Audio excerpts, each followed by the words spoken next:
본 방송에서 제공하는 투자 정보는 투자 판단에 대한 조언입니다.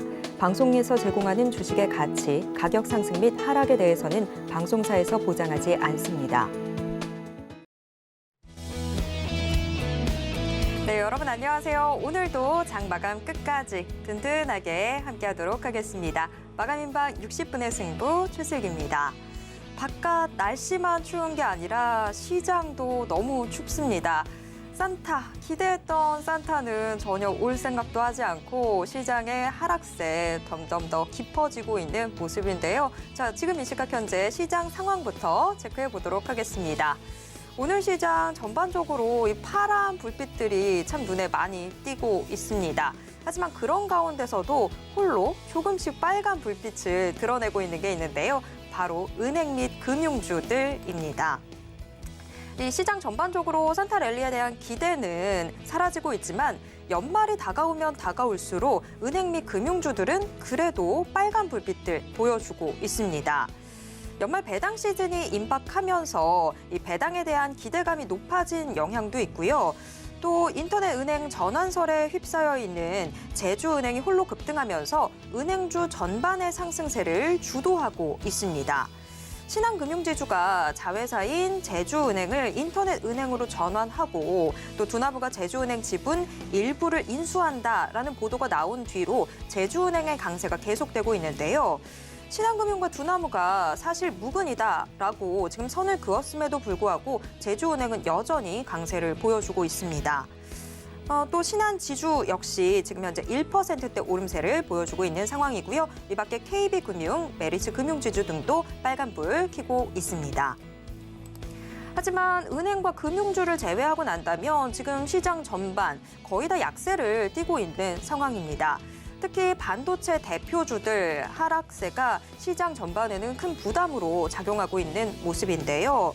반도체 대표주들의 실적 우려가 계속해서 심화되고 있기 때문입니다. 전 세계 반도체 업황을 가늠해 볼 수 있는 미국의 마이크론 실적 발표가 현지 시간으로 21일 예정되어 있습니다. 정말 코앞으로 다가와 있는 상황인데요. 하지만 마이크론의 실적에 대한 기대감, 기대감이 아니라 거의 절망감으로 바뀌고 있는 상황인데 실적 기대치가 높지 않은 상황입니다. 그러다 보니까 지금 현재 국내 반도체 대표주 삼성전자, SK하이닉스 모두 하락세를 띠고 있습니다. 반도체 대표주뿐만이 아니라 지금 대형주들 전반적으로 하락하고 있는 모습인데 어제에 이어서 오늘도 자동차 대표주 약세를 기록하고 있습니다. 어제도 이 현대차, 기아 내림세를 보이는 모습이었는데요. 현대차와 기아 오늘 장 초반에 52주 신저가를 기록했습니다. 아무래도 어제와 마찬가지로 IRA에 대한 우려가 점점 더 커지고 있는 것으로 보입니다. 장 초반에 비해서는 낙폭을 많이 좁힌 상황이긴 합니다만 현대차 여전히 하락세를 기록하고 있는 모습이고 기아도 약보합권에서 움직이고 있습니다. 자, 오늘 시장 저와 함께 간략하게 짚어보셨습니다.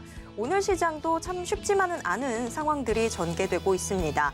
특히 오후 들어서 코스피, 코스닥 모두 낙폭을 확대하는 모습들인데요. 지금 이 시장, 우리는 대체 어떤 전략을 취하면 좋을까요? 오늘도 마감인방 60분의 승부와 함께해 주시길 바랍니다. 마감인방 60분의 승부 생방송은 지금 유튜브로 함께하실 수 있습니다. 유튜브에서 서울경제TV 검색하신 후에 실시간 스트리밍 방송으로 함께해 주세요.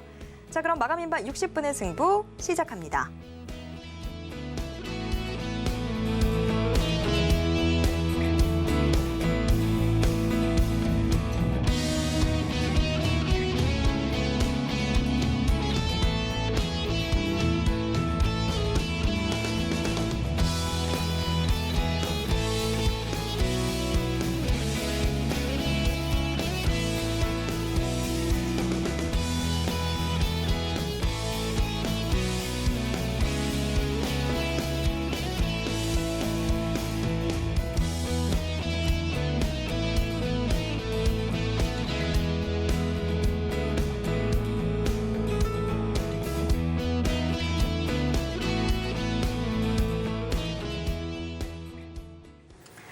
네, 오늘 시장 핵심 업종 확인해보는 시장 극과 극으로 출발해 보겠습니다. 오늘 시장 극과 극은 훈훈한 주식 김지훈 대표와 함께 이야기 나누도록 하겠습니다. 대표님 어서 오세요. 안녕하세요. 네. 오늘 시장 정말 지금 하락하고 있는 업종이 계속해서 늘어나고 있는 상황입니다. 장 초반만 하더라도 특히나 오전장에서 코스피 코스닥 그래도 조금씩 부진을 떨쳐내려고 하는 모습들이 포착이 됐었는데 오후 들어서면서부터 일본 증시가 급격하게 하락폭 확대하는 영향으로 국내 증시도 지금 하락세가 점점 더 심화되고 있는 모습입니다. 그래도 상승하고 있는 업종도 있고 또 하락하고 있는 업종도 있기 마련인데 오늘 그 부분들 같이 좀 체크를 해보도록 하겠습니다. 자, 지금 그래도 음식료 관련주는 시장 대비 선방하는 모습도 보여주고 있고 은행주들도 강세를 띠고 있는 상황입니다. 특히 음식료주가 시장 상황이 더 악화된다고 해도 현재 이런 흐름이 과연 지속이 될지 이 부분 저희가 좀 우선적으로 체크를 해봐야 될 것 같은데요.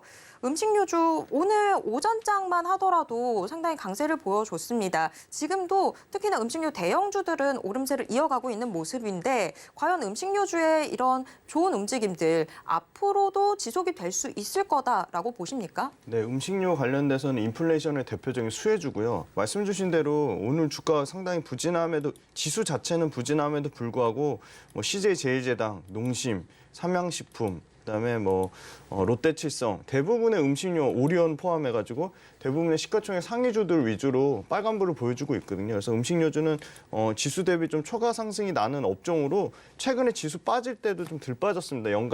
연간 상승률로도 그렇고 그다음에 최근 한 달 상승률로도 봤을 때도 그런데 결국은 실적인데 가장 중요한 건 실적에 대한 모멘텀이 올해로 끝날 것이냐 그렇게는 전혀 아니라고 보고 있고요.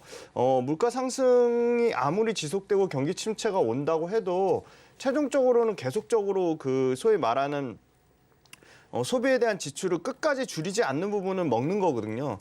그다음에 이제 철저하게 세 가지 포인트로 나눠서 말씀을 드리면 첫 번째는 가격입니다. 가격은 소득 감소에도 불구하고 2023년 가계 소비는 2.4% 정도 감소를 예상을 하고는 있습니다. 이것도 2023년 하반기부터는 소비가 다시금 활성화될 거라는 전망이 있습니다. 그리고 가격 같은 경우는 빠르게 말씀드리면 물가 상승세가 2023년에도 3.7% 정도 수준입니다. 근데 2019년에 0.5, 2020년에 0.5, 그다음에 2021년에 2.5에 비하면 상당히 높은 수준이죠. 그럼에도 불구하고 음식료 기업에서는 물가 상승이 판가 상승으로 전이되는 효과를 보기 때문에 이 부분은 매출 증가에 있어서 상당히 긍정적으로 보고 있고요. 매출 증가 또한 바로 반영되는 게 아니라 시차가 존재합니다. 레깅이 있기 때문에 음식료 업종들이 대부분의 가격을 올린 시점은 2분기부터 올해 하반기입니다. 그게 반영되는 시점은 내년 상반기 더 최대 늦춰진다면 내년 하반기까지 반영이 될 거라고 보고 있기 때문에 지수 대비 실적이 상승하는 업종 자체가 5개 미만이거든요. 실제로 5개 미만 살펴보면 기계, 2차 전지, 그다음에 소위 말하는 금융 관련된 업종 중에 보험주, 그다음에 여기에 또 포함되는 업종이 바로 이 음식료 업종입니다. 그래서 음식료 관련돼서는 실제 인플레이션 수혜주면서 지수 대비 초과 상승이 나면서 가격 상승에 대한 모멘텀도 가지고 있다. 그다음에 물량인데요. 물량은 역시 크게 그 가계 수요 위축에 따라 음식료는 이 먹고 사는 문제가 직결되는 거기 때문에 실제로 한국 가구 소비 지출에서 음식료가 차지하는 비중 자체도 14%밖에 안 됩니다. 여기서 더 줄이기는 어려운 상황인 거죠. 그래서 음식료 단에서 비중 그러니까 축소 이 내식에 대한 수요 추가 위축은 굉장히 제한적이다. 그래서 물량이 크게 줄 위험도 매우 낮다고 보고 있습니다. 근데 마지막에 음식료가 결국은 비용 부담을 못 버티고 가격 판가 상승에 대폭 러시를 했는데 이 판가 상승의 원인이 되었던 비용은 오히려 주요 원재료 가격이 2022년 내내 원재료 가격 상승이 음식료의 비용 부담이 됐다면 내년에는 비용 부담이 상당히 안정화되고 있고요. 실제로도 이 글로벌 곡물가 상승의 배경이 되었던 원인이 세 가지입니다. 첫 번째 유가 상승, 두 번째 러시아 우크라이나 전쟁, 세 번째 라니냐 기후 변화인데요. 라니냐 기후 변화를 제외한 유가 상승 부분 굉장히 유가가 지금 빠르게 하락 추세에 나오고 있고요. 지금 70불대 중후반까지 빠진 상황이고 유가 하락세는 당분간은 좀 지속될 거라고 보고 내년에도 밴드 구간을 예상을 하고 있습니다. 100불을 넘지 않을 것으로 예상하고 있기 때문에 이 부분은 상당히 그 음식료 업체의 비용 부담 완화에 도움이 될 전망이고요. 그다음에 이제 러시아 우크라이나 전장은 생각보다 지속이 되고 있지만 이 부분 또한 종료 시점을 예측할 수는 없지만 종료가 될 거라고 보고 있고 마지막으로 기후 부분은 예측할 수 없는 부분이니까 좀 지나간다 치면 환율 측면에서 환율이 점진적으로 굉장히 계속 1,500원 이상 갈 거라는 전망도 있었음에도 불구하고 지금 환율이 계속 빠지고 있죠. 1,300원 아래에서 유지가 될 것이라고 예상했을 때는 환율의 점진적인 하락세도 원가 부담 축소 측면에서 상당히 음식료 측면에서는 긍정적이라고 보고 있습니다. 그리고 마지막으로 제품 가격 자체는 한 번 오르면 내려가지 않는 아주 강력한 가격에 대한 그 하방 경직성이 유지되는 그 효과가 있습니다. 그래서 음식료 같은 경우는 가격 인상 효과가 본격적으로 반영되는 것은 2023년이라고 보고 있습니다. 네, 음식료주들 일단 지금 좀 저희가 챙겨봐야 되는 시점인 것 같은데 개별적인 종목들 좀 이야기를 나눠보면 오늘 전반적으로 신저가 종목들이 속출하고 있는 와중에 삼양식품 같은 경우에는 52주 신고가를 돌파하는 모습을 보여주기도 했습니다. 지금 현재도 삼양식품 거의 3% 가까운 상승률을 기록하면서 12만 2,500원 선 기록하고 있는 모습인데요. 삼양식품이 앞으로 일단 지금 52주 신고가를 한번 돌파한 상황이기 때문에 앞으로의 주가 추이가 훨씬 더 좀 중요해질 것 같아요. 삼양식품 좀 앞으로는 어떤 흐름 보이게 될까요? 네, 삼양식품은 일단은 신규 가지고 계신 분 입장에서는 그냥 신규로 진입하려고 하시는 분 입장에서는 신고가 영역이기 때문에 굉장히 부담스러워서 좀 사기는 좀 어려울 거라고 보고 있지만 기존의 보유자 입장에서는 전혀 파실 이유가 없다고 보고 있고 크게 두 가지입니다. 삼양식품은 불닭볶음면의 해외 수출이 여전히 견조하다는 점이거든요. 그리고 해외 수출이 굉장히 다변화되고 있고요.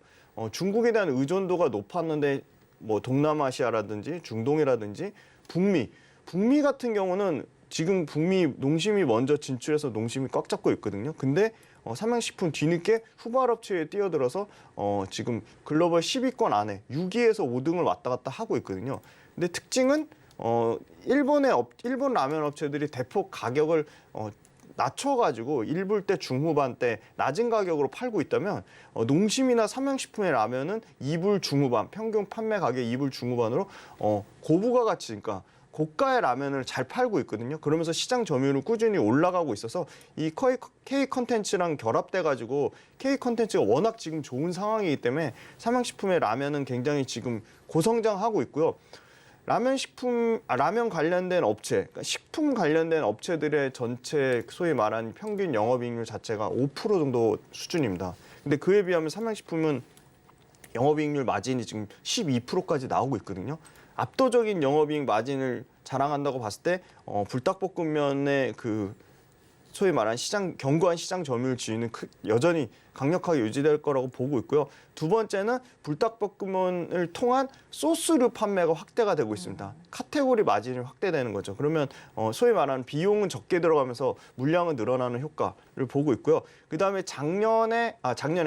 올해 밀양의 신공장을 현재 캐파 대비 50% 넘게 증가한 밀양 신공장이 본격적으로 매출에 반영되는 시점은 올해 4분기부터거든요. 그래서 4분기와 내년에 이 밀양 신공장의 캐파라는 거는 삼양식품이 과거에 아마 나가사키 짬뽕의 실패, 그러니까 판매가 더 잘 될 줄 알고 판매를 대폭 늘렸다가 증설을 해놨다가 굉장히 그게 큰 비용 부담으로 삼양식품은 굉장히 큰 그게 비용 부담으로 떠하는 과거에 아픈 사례가 있기 때문에 삼양식품도 최근 한 아마 5년 넘게 증설한 여력이 없습니다. 그 정도로 증설에 엄청나게 보수적이었는데 연간 50억 개 이상을 라면 팔 수 있는 50% 넘는 캐파 증설을 했다는 거는 그만큼 매출에 대한 글로벌 매출 증가에 대한 자신감이라고 보고 있고요. 그 부분이 본격적으로 내년에 실적에 나올 것으로 예상하고 있습니다.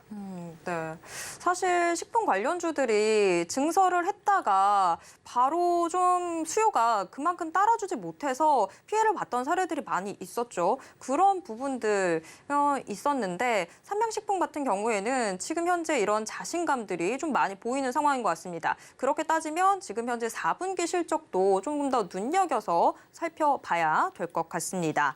자, 지금 현재 음식료주들 그래도 시장 대비 선방하고 있다라는 점 체크를 해봤는데요. 오늘 시장 하락하고 있는 업종들이 하도 많아서 지금 약세 업종들 조금 더 면밀하게 살펴봐야 될 것 같습니다.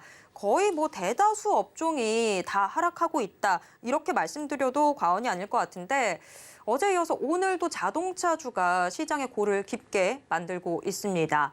현대차, 기아 모두 장 초반에 나란히 52주 신저가를 경신하는 모습들 보여줬는데요. IRA 이 우려가 주가의 발목을 계속해서 좀 잡고 있는 것으로 보입니다. 그런데 그래도 지금이 오히려 저가 매수의 기회는 아닐까라고 생각하시는 분들도 계신 것 같은데요. 자, 속절없이 떨어지고 있는 이 자동차주들 좀 그래도 지금 현재 보유하고 계신 분들이라면 리스크를 어떤 식으로 해야 좀 줄일 수 있을지 이 부분도 고민이 되실 것 같은데 자동차주 보유하고 계신 분들 지금 좀 어떤 식으로 전략을 짜시는 게 좋을까요? 네, 굉장히 말씀드리기 조심스럽긴 하나 그냥 자동차주에 대한 지금 밸류에이션 싼 건 맞는 것 같습니다. 밸류에이션 싼 건 맞는 것 같고 굉장히 조심스럽게 말씀드리면 갖고 계신 분들 입장에서는 일단은 더 만약에 손실이 크시다면 버티시는 게 맞다고 보고 있고요. 그 이유는 현대 기아차가 일단 전기차 시장에서 지금 제일 크게 성장하는 거는 미국 시장이거든요. 미국의 이제 시장 점유율 8%를 목표로 하고 현대기아차가 잘 하고 있습니다만 최근에는 다소 아이오닉 포함해서 뭐 EV6가 판매가 부진한 상황이긴 합니다. 하지만 현대기아차도 소위 말하는 전기차에 굉장히 포커스를 맞춰서 지금 판매 전략을 굉장히 다변화하고 있고 물론 최근에 인센티브가 굉장히 증가를 해서 비용 부담은 되고 있습니다. 근데 결론적으로 말씀드리면 현대기아차의 전기차 판매는 중장기적으로 봤을 때는 좀 견고한 흐름을 유지할 거라고 보고 있습니다. 그래서 현대기아차를 가지고 계신 분들은 파실기에는 좀 상당히 지금 가격이 너무 좀 많이 깎인 가격이라서 보유하시길 권해드리되 저 같으면 그러니까 상대적인 투자 매력도를 봤을 때 자동차 업종이 앞으로의 추세가 계속 매력적이라고 보기는 전 좀 어려울 거라고 보고 있기 때문에 어떻게 보면 비중을 조금 줄여서 상대적으로 아까 말씀드린 지수 대비 초과 상승이 나는 업종, 그러니까 지수 대비 초과 상승이 나는 업종도 지금 전체적으로 매크로 이슈 때문에 많이 빠진 부분들이 있거든요. 그래서 자동차 업종의 비중을 많이 가지고 계시다면 단기적으로 올라오는 구간을 이용해서 좀 비중 축소하는 게 낫지 않나 좀 그렇게 조심스럽게 말씀드리겠습니다. 그럼 자동차주 자체에 대해서 지금 조금 위험하다라고 보시는 것 같아요. 지금 뭐 IRA 자체에 대해서 조금 더 수정해보자라고 하는 의회 쪽이든 뭐 여러 가지 목소리들도 나오고 있는데 그런 것들 살펴보지 않고 그냥 일단 계속해서 비중 축소로 가닥을 잡으시는 건가요? 네, 그 말씀 주신 대로 그 IRA 법안 관련돼서 물론 현대 기아차 임원이 가서 뭔가 수정하려고 근데 이미 결정난 상황이기 때문에 그 부분 관련돼서는 하긴 좀 어려울 것 같고 그래서 뒤집힐 지금 가능성은 그렇게 크지 않다. 뒤집힐 가능성은 상당히 낮다고 보고 있고 그래서 빠르게 뭐 멕시코라든지 지금 대안을 생각하고 있는데 그 부분 관련돼서 실제적으로 지금 5개월 연속으로 지금 현대차가 실질적으로 타격을 받고 있습니다. 현대차, 기아차 모두 전기차가 지금 5개월째 굉장한 판매 부진을 겪고 있고 그래서 시간이 오래 걸릴 것 같고 결론적으로는 자동차 관련된 지금 업황이 내년에 지금보다 엄청 개선될 거냐, 그러니까 전기차를 제외하더라도 자동차 업종 자체에 대한 거는 상당히 좀 보수적으로 볼 수밖에 없는 상황이거든요. 그래서 전기차 업종의 큐가 물량이 엄청나게 늘어나야 되는데 큐가 그렇게 크게 늘어나지 않는 상황에서 주문 축소도 이어지는 상황이고 그다음에 비용단에서는 상당히 그 과거에 2, 3년 동안 인센티브 없이 잘 팔았다면 지금은 제네시스 기준으로 지금 10월 달에 지금 $1,700의 인센티브를 줬다면 지금 11월 달에 $3,130 인센티브를 줘야 되는 상황이거든요. 그거는 다 현대차 입장에서는 비용 부담이 되기 때문에 그런 부분을 조금 상당히 좀 부정적이라고 보고 있고요. 아이오닉 5 같은 경우도 월 2,000대를 지금 못 팔고 있거든요. 그런 측면에서 그리고 전기차 관련돼서는 글로벌 자동차 업체들이 신차가 계속 나오고 있는 상황이고 물론 현대차는 내년에 조금 신차가 약간 그 소위 말하는 소강 상태 국면에 있습니다. 그런 측면에서 조금 다소 어려운 국면을 보이지 않을까 그렇게 보고 있고 현대차 입장에서는 사실 그 비용단과 이익률도 중요하지만 계속 물량 판매가 늘어나야 되는데 물량 판매에 대한 어떤 뭐 획기적인 부분이 개선되지 않으면 조금 시간은 걸릴 거라고 보고 있습니다. 네. 자동차주도 반도체만큼이나 또 힘겨운 시기를 보낼 것 같네요. 일단 뭐 자동차주들에 대해서 상당히 좀 조심스러운 의견 밝혀주셨습니다. 자, 오늘 시장도 어렵고 지금 자동차주들도 좀 조심해야 될 때가 온 것 같다라고 이야기해 주셨는데 그런 만큼 지금의 현 시장 상황에서 현재 김지훈 대표가 어떤 종목에 주목하고 있는지 좀 궁금한데요. 자, 대표님의 현재의 탑픽 종목 어떤 종목일까요? 네. 지금 오늘 가져온 업종 중에는 음식료가 좋아 보이고요. 음식료 관련돼서는 삼양식품은 지금 들어가기엔 주가가 상당히 부담스러운 그렇죠. 수준이지만 제가 오늘 가져온 롯데칠성은 지금 삼양식품보다는 밸류에이션이 지금 훨씬 싼 수준입니다. 지금 롯데칠성 같은 경우는 내년 PER 기준으로 8배 정도 수준이거든요. 근데 롯데칠성 같은 경우는 매출과 뭐 영업이익이 엄청나게 큰 폭으로 증가하는 건 아니지만 굉장히 고르게 성장하고 있습니다. 뭐 소위 말하는 콜라에 코카콜라가 있다면 저희한테 칠성 사이다가 있습니다. 그만큼 이 음료 사업부의 매출이 엄청나게 견고합니다. 그리고 음료 관련돼서도 재밌는 게 이 제로 탄산, 제로 슈거 시리즈가 지금 폭발하고 있거든요.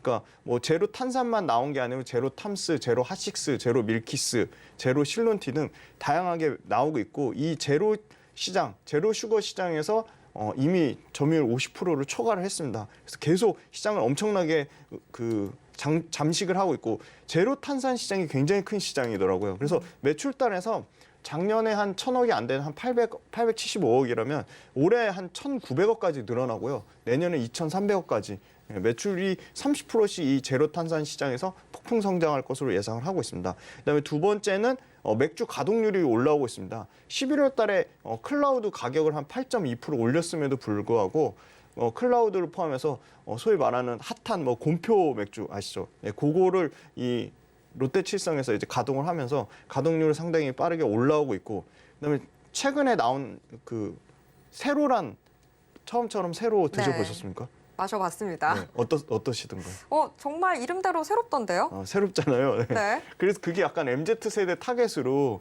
지금 모든 소비가 의류도 그렇고 뭐 명품도 그렇고 젊은 MZ한테 타격이 맞춰져 있거든요. 그래서 이 부분이 세로가 지금 폭풍 지금 판매를 기록하고 있습니다. 엄청난 성장세거든요. 지금 일단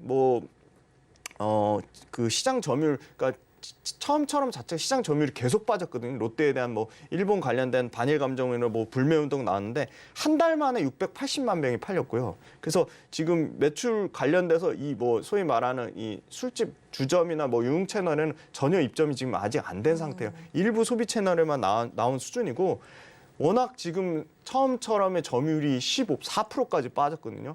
저는 이게 만약에 세로 때문에 이 소주 시장 점유율이 20% 가까이 뭐 최소한 5% 이상은 굉장히 빠르게 상승이 나올 거라고 보고 있어서 이 부분을 이미 감안해서 지금 롯데칠성 관련돼서는 외국인 매수가 엄청나게 들어오고 있는 것 같고요. 지금 세로 관련돼서는 추가적으로 말씀드리면 잠시만요. 네.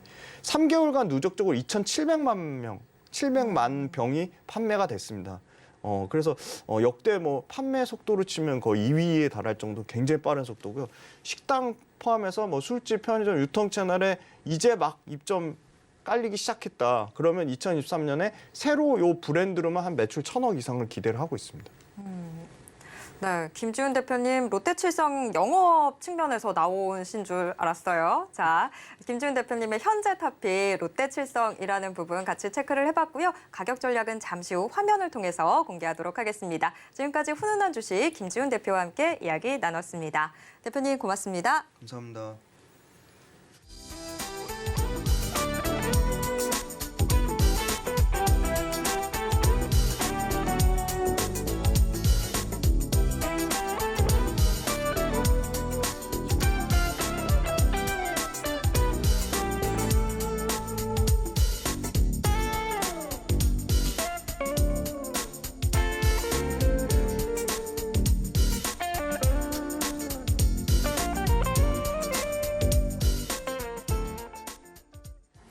장 마감을 앞두고 있는 이 시점, 이제 슬슬 내일장 고민도 풀어봐야 될 텐데요. 지금 이 시간 내일런 통해서 그 고민 해결해 보시길 바랍니다.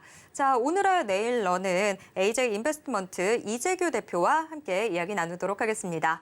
대표님, 안녕하세요. 안녕하세요. 네. 자, 저희가 앞서서는 오늘 시장을 분석을 해봤다면 이제는 슬슬 내일장 문 열리자마자 우리가 어떤 전략 취해야 되는지 그 전략 짜볼 텐데요. 우선 내일장 시초가부터 공략해볼 업종 화면을 통해서 공개하겠습니다.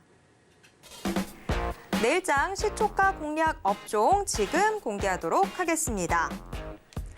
올해 초에는 상당히 큰 기대감이 있었는데 중간에 좀 실종이 됐었죠. 하지만 다시 저희가 주목해야 될 때가 온 걸까요? 로봇이 선정됐습니다.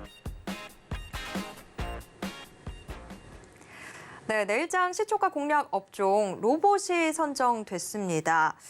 삼성발 로봇 사업 확대 기대감으로 올해 참 큰 주목을 받았었는데 하지만 중간에는 조금 그 기대감이 식어버리기도 했습니다. 그런데 지금 내일장 시초가 공략 업종으로 로봇이 뽑혔는데요. 자, 로봇 저희가 다시 이제는 좀 기대감 키워봐도 되는 시점인 걸까요? 네, 로봇 관련주들이 올해 들어서 많이 이슈가 됐죠. 사실 몇 년 전부터 이 로봇 관련주들이 테마로 움직이긴 했었는데 좀 먼 미래에 있는 이야기처럼 계속 들렸기 때문에 체감이 잘 되지 않았었죠.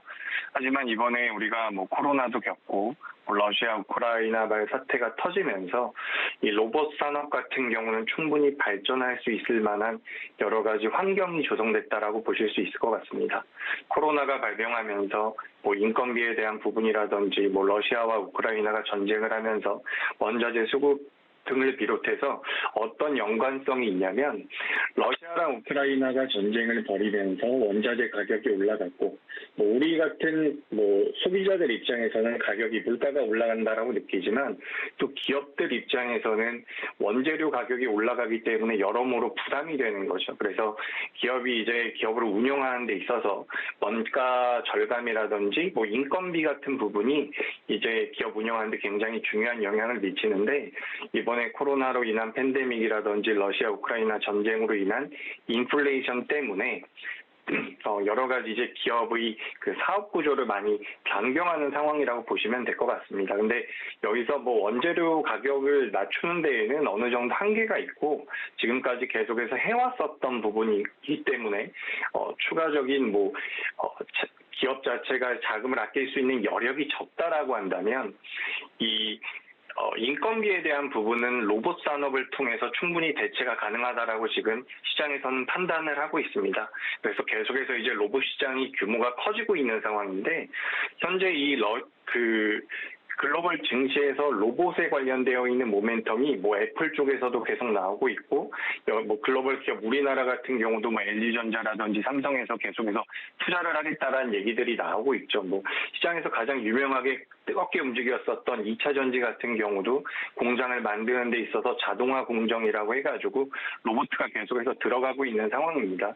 그렇기 때문에 로봇 산업 자체가 계속해서 성장할 가능성이 높다라고 보고 있고 최근 이제 우리 시장 같은 경우는 글로벌 증시도 마찬가지지만 지난주에 주요 이슈들, 주요 지표들이 발표가 됐고 FOMC 회의가 지나가면서 약간 모멘텀의 공백기로 들어가는 모습입니다. 오늘 이제 우리나라 시장이 좀 안 좋게 움직이곤 있는데 이렇게 모멘텀이 없을 때에는 2022년도 남아있는 기간 동안의 산타 랠리를 노리기보단 2023년도 연초에 좀 부각이 될 수 있는 내용들을 가지고 있는 기업들 혹은 2023년도에 계속해서 이슈가 되면서 성장성을 가지고 있고 주가적인 모멘텀, 메리트가 있는 기업들을 좀 선별할 필요가 있다라고 보는데 저는 이 로봇 쪽이 여전히 메리트가 있다라고 보고 있습니다. 그래서 시청자분들께서도 로봇 관련되어 있는 종목들에 대해서 좀 참고를 해보시고 공부를 해보시면 좋겠는데 이 로봇이라고 하면 또 제가 몇몇 분들 만나보니까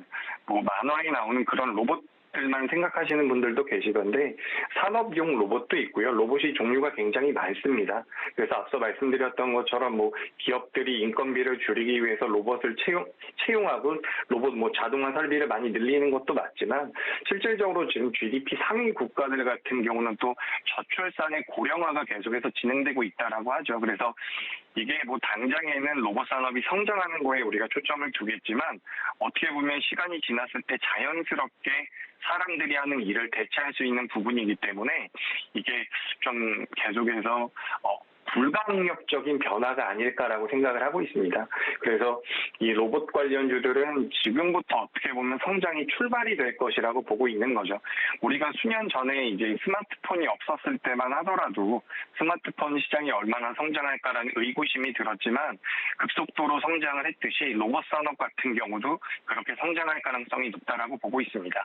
그래서 뭐 지금 조사 기관마다 조금씩의 차이는 있지만 이 로봇 산업이 연간 30% 이상 초고속 성장을 할 것이다라는 그런 분석 결과도 나오고 있기 때문에 계속해서 말씀드리듯이 2023년도뿐만 아니라 계속해서 앞으로 성장할 수 있는 성장 산업이니까 시청자분들께서도 내일 시초가 공략에도 분명히 메리트가 있겠지만 오늘도 이제 제가 준비한 종목 같은 경우는 시장이 전체적으로 하락하고 있음에도 불구하고 조금 올라와서 마감이 될 걸로 보이는데 이 로봇 관련주들은 좀 관심 있게 보신다면 로봇 관련주를 좀 관심 있게 보신다면 그래도 시장 대비해서 좋은 결과를 얻어낼 수 있을 거란 의견을 드리겠습니다.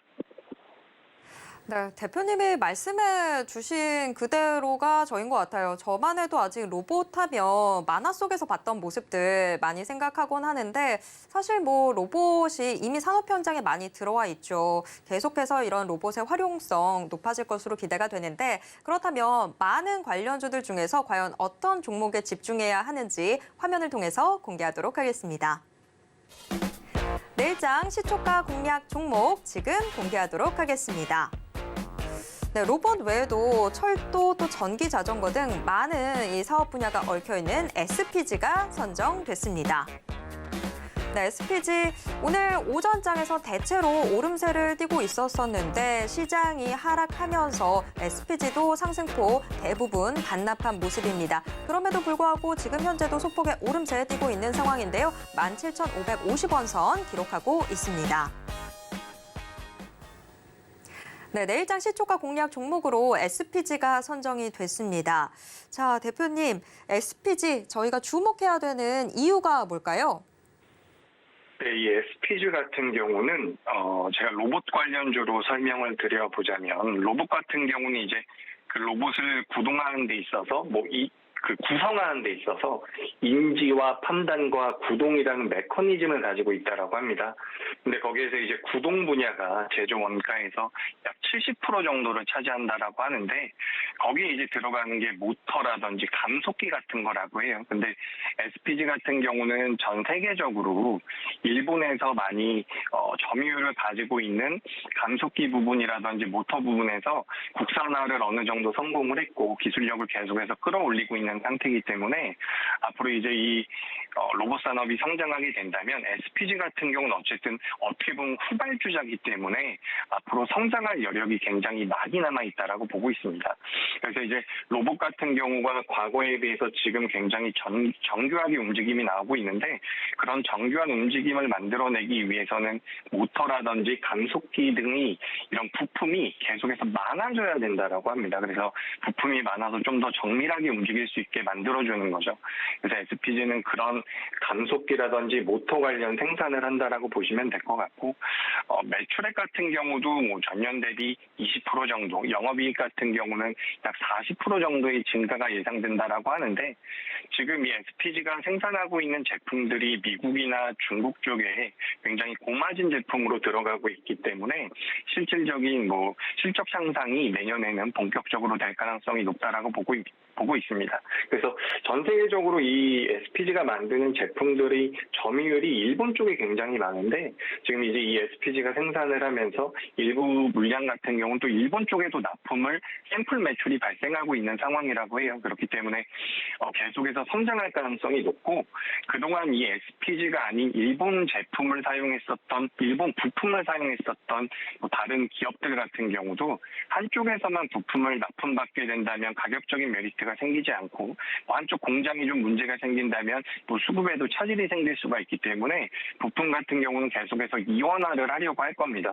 그렇기 때문에 SPG는 계속해서 성장을 할 가능성이 높고 파이가 굉장히 여유가 많이 있다. 그래서 원래 처음에는 파이가 적었기 때문에 이제 많이 가져갈 수 있다라고 보시면 될 것 같고, 이 로봇 관련주들이 그동안 시장에서 어느 정도 움직이면서 많이 올라온 종목군들도 있고 SPG도 좀 올라왔다가 최근엔 눌렸죠. 근데 이 회사가 어쨌든 동종 기업들에 비해서 선행 PER이 좀 저평가되어 있는 상태라고 합니다. 저평가되어 있는 상태입니다. 그렇기 때문에 지금 뭐 내일 당장에도 메리트가 있을 수 있겠지만 앞으로 뭐 2022년도 이제 며칠 안 남았더라고요. 한 10거래일이 채 안 남았는데 2022년도 마감되고서 2023년도에도 충분히 주목해볼 만한 성장 산업이고 성장 기업이니까 이 SPG라는 기업을 좀 관심 있게 보셨으면 좋겠습니다. 네, SPG 왜 주목해야 되는지는 잘 알겠습니다. 그러면 SPG 우리 시청자분들은 가격 전략 어떻게 짜시면 좋을까요? 네, 지금 SPG 제가 옆에 모니터가 있어서 좀 봤는데 지금 뭐 17,500원 수준에서 마감이 되는 것 같아요. 17,500원 수준에서 마감이 된다면 내일 시초가에 공략을 해보시고 목표가는 19,500원 정도로 잡아드리도록 하겠습니다. 내일 만약에 시초가에 매수가 된다면 10% 이상의 수익 구간에 들어가게 되는데 뭐 시장 대비해서는 어쨌든 좋은 결과가 나올 거라고 보고 있으니까 참고를 하셨으면 좋겠고, 지금 시장 자체가 그래도 좀 불안정하다 보니까 손절가도 좀 지켜주셔야 합니다. 손절가는 16,200원 선으로 안내드리고 이 SPG라는 종목 어쨌든 성장성이 있는 기업이니까 뭐 시청자분들께서도 내일 매매를 해보셔도 좋지만 뭐 어디에 이제 메모를 해놓으시고 앞으로 시장에서 로봇 관련주들이 부각될 때 한 번씩 찾아보시는 것도 도움이 될 것 같습니다. 네, SPG 내일 시초가에 진입을 하게 되신다면 목표가 19,500원 선 바라보실 수 있을 것 같고요. 손절 대응은 16,200원 선에서 하시면 되겠습니다.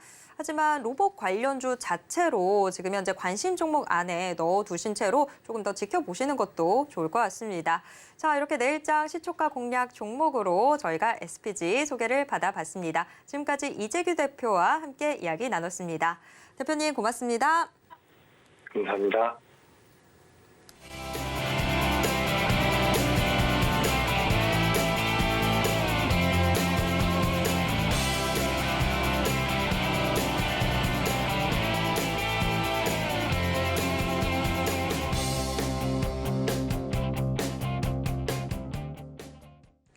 오늘 시장 장 마감까지 이제 3분도 채 남지 않았는데요. 현재 동시호가 상황 화면을 통해서 확인해 보도록 하겠습니다. 오늘 코스피 지수 0.79% 내린 2,333선에서 장 마칠 것으로 예상되고 있습니다. 코스피 하루 동안의 움직임 체크해 보도록 하겠습니다. 내림세로 거래를 시작했던 코스피, 그래도 오전장에서는 이 낙폭을 좁히면서 반등을 시도하기도 했지만 일본 증시가 발목을 붙잡았습니다. 일본은행이 대규모 초완화적인 통화 정책을 축소하는 결정을 내리면서 일본 니케이 지수가 오후 시작과 함께 급락했는데요. 이 여파가 우리 증시에도 닿으면서 코스피 오후 들어서 다시 하락세 이어나가고 있습니다. 이어서 코스피 수급 확인해 보도록 하겠습니다. 어제 홀로 시장을 지키던 기관도 오늘은 매도로 돌아섰습니다. 외국인과 기관 동반 매도 중이고요. 개인만이 물량 담습니다. 개인이 지속적으로 매수 규모 키우면서 현재 1,326억 원 매수 우위 기록하고 있습니다만 지수를 끌어올리기엔 힘이 부족해 보입니다. 이어서 코스피 시가총액 상위 종목 1위에서 5위권 종목들 확인해 보도록 하겠습니다. 끌어내리는 힘이 훨씬 더 셉니다. 지금 LG 에너지 솔루션을 제외한 전 종목 모두 하락하고 있습니다. 테슬라발 전기차 수요 둔함이 다음 달 27일이죠. 우리 사주 오버행 우려에 최근 약세 흐름 이어오고 있던 LG 에너지 솔루션 4거래일 만에 빨간불 켜고 있습니다. 이어서 코스닥 시장 확인해 보도록 하겠습니다. 코스닥 1.87% 내린 703선에서 장 마칠 것으로 예상되고 있습니다. 코스닥 일중 흐름 확인해 보도록 하겠습니다. 코스피와 거의 유사한 흐름입니다. 오전장에서는 그래도 낙폭이 비교적 제한되고 있었는데 오후 들어서면서부터 계속해서 장중 바닥을 낮추고 있는 모습입니다. 이어서 코스닥 수급 확인해 봅니다. 역시 코스닥 시장에서도 개인만이 홀로 물량 담고 있습니다. 개인 982억 원 매수 우위입니다. 이어서 코스닥 시가총액 상위 종목 1위에서 5위권 종목들 확인해 보도록 하겠습니다. 전 종목 모두 하락하고 있습니다. 셀트리온 헬스케어 1%대 하락세 이어가고 있고 코스피에서는 그래도 LG 에너지 솔루션이 반등하는 모습 보여줬지만 코스닥 시장에서는 2차전지 소재주들의 약세 어제 이어서 오늘도 계속되고 있습니다. 에코프로 BM 0.3%대 하락하고 있고 LNF는 낙폭이 조금 더 큽니다. 2%대 하락하면서 18만 4,900원 선 기록하고 있습니다. 어제는 반등하는 듯했던 카카오게임즈도 오늘은 다시 약세로 돌아섰습니다. 지금 현재 3%대 하락세 보이고 있는 모습인데요. 42,900원 선 기록하고 있습니다.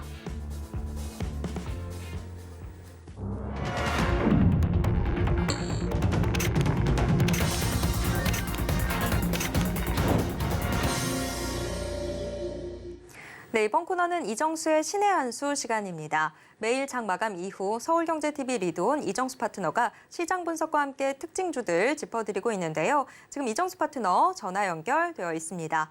파트너님 안녕하세요. 네, 안녕하세요. 신의 한 수의 이정수 파트너입니다. 네, 오늘 코스피 코스닥 오후 들어서면서부터 분위기가 확 바뀌었습니다. 점점 더 낙폭을 확대해 나가는 모습이었는데요. 오늘 시장 좀 어떻게 보셨는지 가져오신 특징주와 함께 분석 부탁드립니다. 자, 일단 시장의 순환매가 지금 오늘 끊어졌습니다. 그동안에서는 그래도 IT는 저는 빠질 줄 알고 있었고, 2차 전지도 끝난 줄 알고 있었고, 자동차도 안 좋을 거 알고 있었고, 금리 인상을 계속 하니까 성장주 기술주로 떨어지는 거는 어쩔 수 없다고 치지만, 그러면 걔네들이 떨어질 때에서 테마주들이 버텨줘야 되거든요.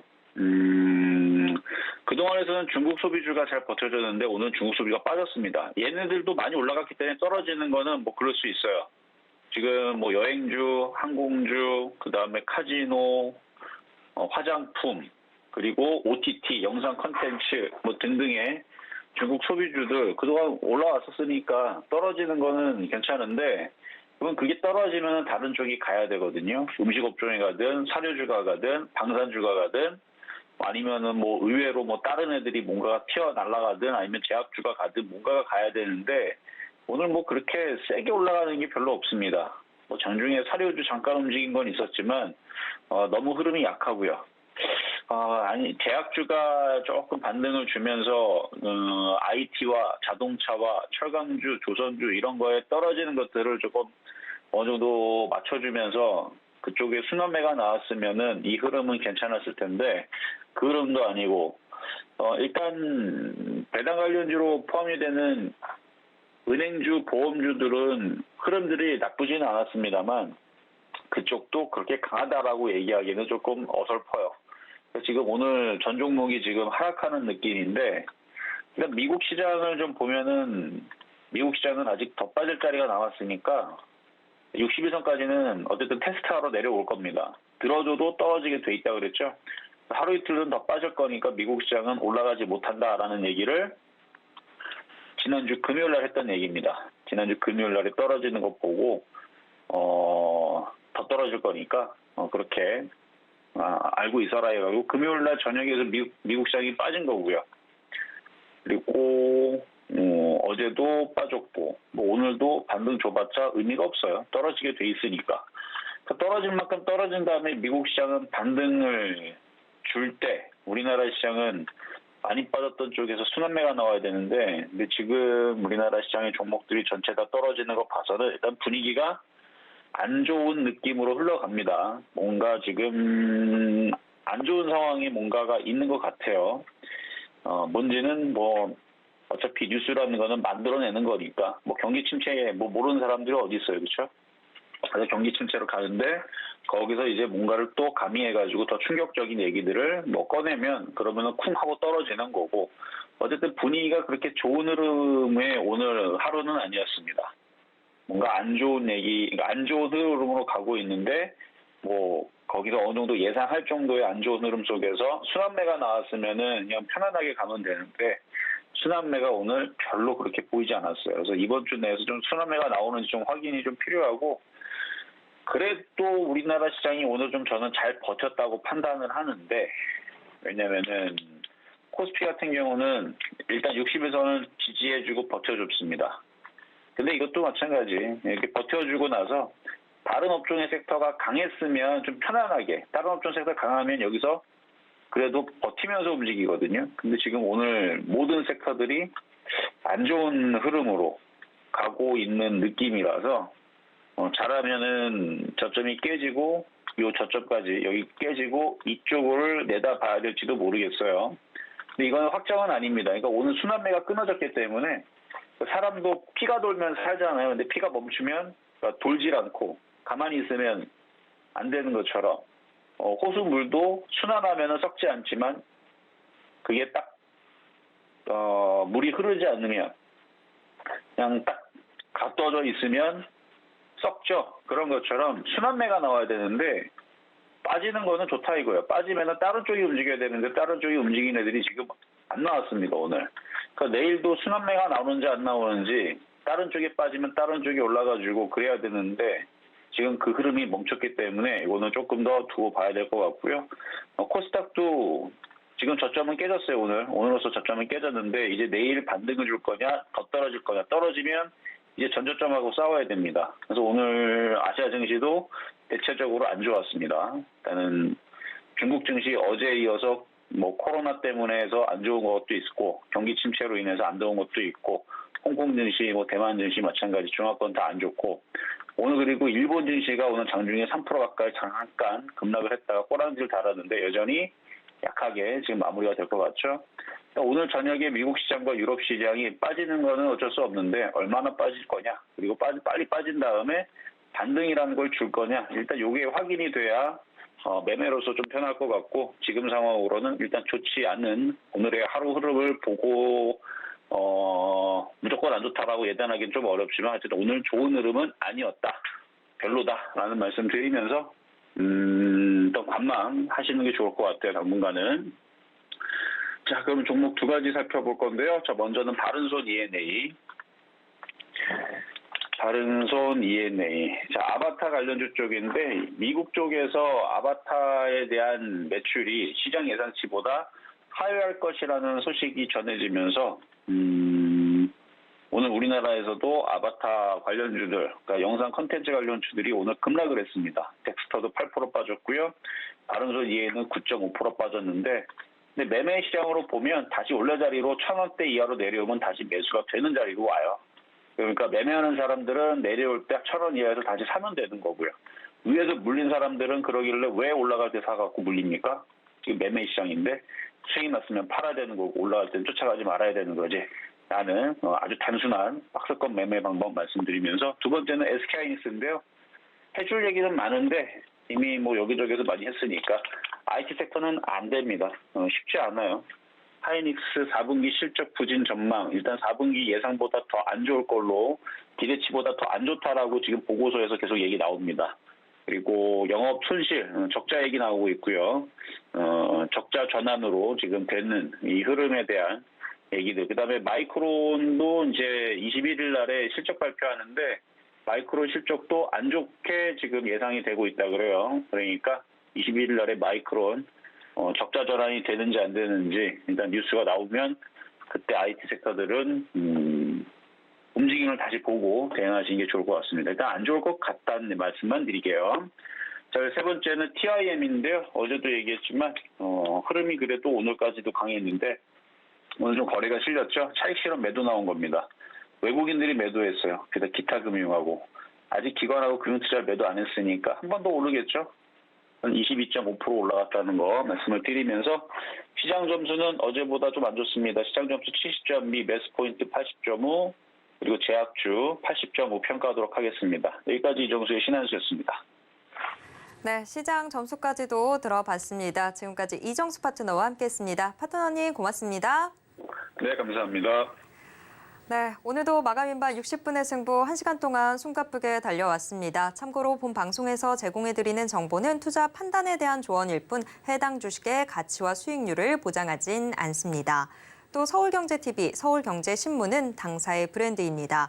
최근 당사를 사칭한 이 유사 사례들이 늘고 있기 때문에 우리 시청자 여러분들의 각별한 주의가 필요해 보입니다.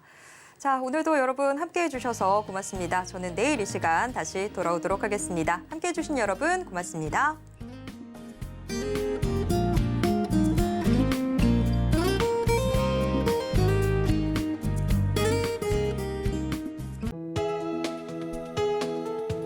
본 방송에서 제공하는 투자 정보는 투자 판단에 대한 조언입니다.